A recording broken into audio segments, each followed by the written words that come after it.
Good evening students. मैं doctor Sanjeev Kumar Tiwari आज आपको बीकॉम सेकेंड ईयर के थर्ड सेमेस्टर के कॉस्ट अकाउंटिंग पेपर के बारे में कुछ बताऊंगा। ये न्यूमेरिकल पेपर है आपका और आज हम इसका सिलेबस डिस्कस करेंगे। इसमें क्या क्या आपको पढ़ना है, क्या क्या थ्योरी चीज़ें हैं, क्या क्या न्यूमेरिकल वाली चीज़ें हैं जो कि आपको देखनी है। एग्ज़ाम के बहुत कम दिन रह गए हैं, अभी डेट शीट आ गई है, उसके हिसाब से 17 दिसंबर से आपके पेपर हैं। अब वो आगे बढ़ती है तो अलग बात है, लेकिन टाइम बहुत कम है और सिलेबस ज़्यादा है। तो क्या क्या आपको इस इतने कम समय में चीज़ें रिवाइज करनी है, उस पर हम डिस्कस करेंगे।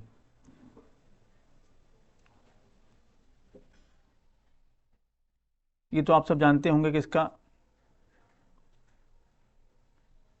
जो मैक्सिमम मार्क है वो 100 मार्क्स का होता है।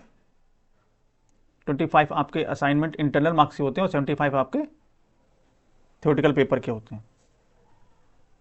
जो आपके असाइनमेंट और इंटरनल मार्क्स हैं उसका पासिंग मार्क 10 है और जो एक्सटर्नल पेपर होते हैं उसका 75 में से आपका पासिंग मार्क 25 है। दोनों में अलग अलग पास होना कंपलसरी है। अब पहले हम आते हैं, हमारा जो इंट्रोडक्शन है उसमें नेचर, स्कोप, एडवांटेजेस, ये तीनों बहुत इंपॉर्टेंट हैं। थ्योरी में अक्सर ये चीज़ें पूछी जाती हैं। 2 आवर्स का होगा, उस हिसाब से सेक्शन 3 सेक्शन में पेपर आपका डिवाइड होगा। सेक्शन ए 9 क्वेश्चन कंपलसरी होंगे, ईच क्वेश्चन 5 मार्क्स, तो 9 इंटू 5 45 मार्क्स ये हो गए। सेक्शन बी में आपको एक क्वेश्चन करना होगा 15 मार्क्स का, और सेक्शन सी में आपको भी एक क्वेश्चन करना होगा 15 मार्क्स का। टोटल हो गया आपके 45 प्लस 15 75 मार्क्स। अब देखना हमको ये है कि सेक्शन ए में जो शॉर्ट क्वेश्चंस आते हैं तो उसमें किस तरह के क्वेश्चन आ सकते हैं। तो आपका जो पहला यूनिट है इंट्रोडक्शन का, उसमें nature, scope, advantages of cost accounting, difference between cost and financial accounting. फिर आपका आ गया मटेरियल। मटेरियल जो आपका है वो न्यूमेरिकल के पॉइंट ऑफ व्यू से भी इंपॉर्टेंट है और थ्योरिकल के पॉइंट ऑफ व्यू से इंपॉर्टेंट है। इसमें भी आपका जो कंट्रोल ऑफ मटेरियल है, आपका स्टॉक लेवल है, स्टॉक लेवल में आपके शॉर्ट क्वेश्चन बन जाते हैं। इसमें आपका LIFO, last in first out, FIFO आपका जो है फर्स्ट इन फर्स्ट आउट, और LIFO last in first out, HIFO है, मीफो है। इस तरह के लॉन्ग क्वेश्चन भी आते हैं और शॉर्ट क्वेश्चन भी आते हैं। फिर आपका आता है कंट्रोल टेक्निक्स, ये थ्योरी के लिए बहुत इंपॉर्टेंट पॉइंट है आपका। तो यूनिट 1 में आपका nature, scope, advantages, difference between financial and cost accounting, stock level, LIFO FIFO और कंट्रोल टेक्निक्स, ये आपको अच्छी तरह पढ़ लेना है, इनके न्यूमेरिकल रिवाइज कर लेने हैं। सेकेंड यूनिट में आता है आपका लेबर।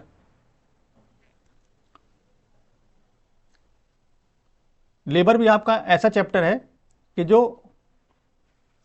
थ्योरी के हिसाब से और न्यूमेरिकल दोनों के हिसाब से बहुत इंपॉर्टेंट है। इसमें आपकी आती है labour cost, control of ideal time and over time, methods of wages payment and incentive plans. इसमें आपका हालसे प्रीमियम प्लान और रोवन प्रीमियम प्लान, बहुत इंपॉर्टेंट दोनों प्लान है ये। 100% इनमें से एक प्लान आपका पेपर में आ सकता है, हालसे प्रीमियम प्लान और Rowan premium plan. Labour turnover आपका शॉर्ट क्वेश्चन में आ सकता है। मटेरियल और लेबर, यूनिट 1 का मटेरियल और यूनिट 2 का लेबर, ये दोनों ही आपके थ्योरेटिकल और न्यूमेरिकल पॉइंट ऑफ व्यू से इंपॉर्टेंट हैं। फिर आपका आ जाता है इसमें नीचे machine hour rate. Machine hour rate का एक लॉन्ग क्वेश्चन आ सकता है, 99.9% आ सकता है बिल्कुल, सेक्शन बी में और सेक्शन सी में। जो इंपॉर्टेंट आपको बता रहे हैं इसके बारे में डिस्कशन हम लोग आगे वीडियो में करेंगे, चैप्टर वाइज, कि किस चैप्टर में किस तरह के क्वेश्चन आ सकते हैं या पहले एग्जाम्स में आ चुके हैं। उस पर हम लोग डिस्कशन करेंगे। फिर आता है हमारा यूनिट आउटपुट कॉस्टिंग। इसमें आपका आता है concept and need of unit output costing, preparation of cost sheet and statement of cost. बहुत इंपॉर्टेंट चैप्टर है ये कॉस्ट अकाउंट में। इसका भी एक न्यूमेरिकल बिल्कुल आ सकता है, और इसका परफॉर्मा भी अच्छी तरह तैयार कर लीजिएगा, क्योंकि कभी कभार क्या होता है कि इसका परफॉर्मा ही पूछ लिया जाता है कॉस्ट शीट का लॉन्ग क्वेश्चन में। फिर आपका इसमें आता है टेंडर प्राइस, ये भी इंपॉर्टेंट है।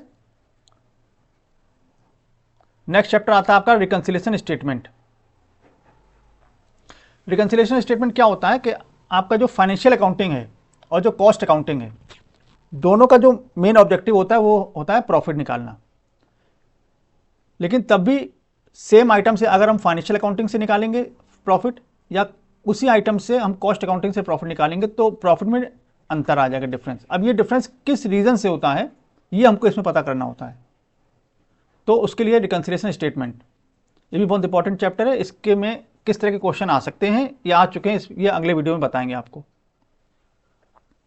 नेक्स्ट आपका यूनिट आता है 4, प्रोसेस कॉस्टिंग। प्रोसेस कॉस्टिंग में क्या होता है, जब कोई आइटम अपने लास्ट स्टेज तक पहुंचने में कई स्टेजेस से होकर आता है, तो उसको हम बोलते हैं प्रोसेस कॉस्टिंग। इसमें आपका आता है preparation of process accounts, treatment of normal and abnormal wastage. बहुत इंपॉर्टेंट चैप्टर है। किस तरह के क्वेश्चन इसमें आते हैं ये आपको आगे वाली वीडियो में बताएंगे, और ध्यान से आप देखिएगा आगे वीडियो, आपको जरूर फायदा होगा उसमें। जॉइंट प्रोडक्ट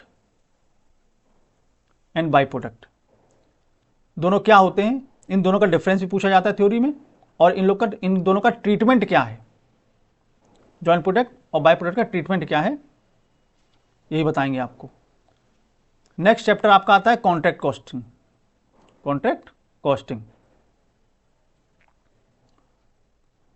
बहुत इंपॉर्टेंट चैप्टर है। इसमें आपका आएगा प्रिपरेशन ऑफ कॉन्ट्रैक्ट अकाउंट।